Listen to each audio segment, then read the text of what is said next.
But if you're looking for results from the UN, no.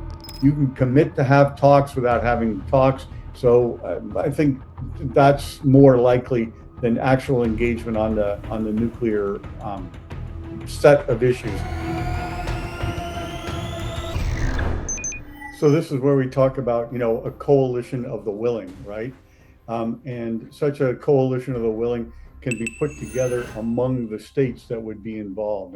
Among the governments that would be involved. The UN can frequently be used in these circumstances to put an international seal of approval on it. But in a situation like this, where there is no unity among the permanent 5 members of the Security Council, including China, Russia, and the United States, look, the Council is not the place for action. At best, in this moment, there will be agreements made elsewhere to reopen the straits, to have a political settlement between the U.S. and Iran, and then there will be a seal of approval given in the form of a Security Council resolution. But if you're looking for results from the UN, no. Yeah, there is that sense.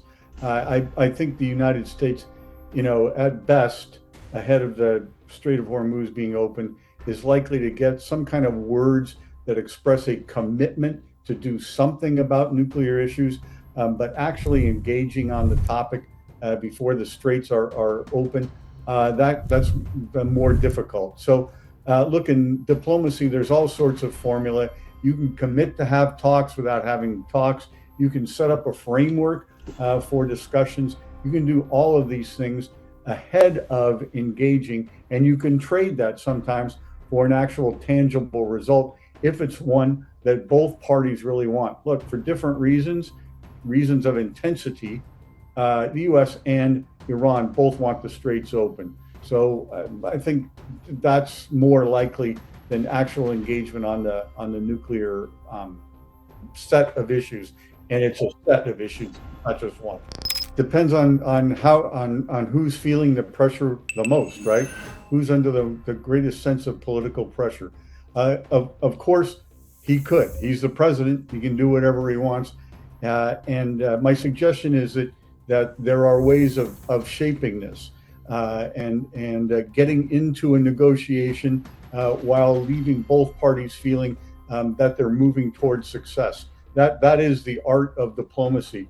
And, look, when it comes to making sure that we get what we need, it's also important to recognize when we've gotten all that we can get in a particular circumstance.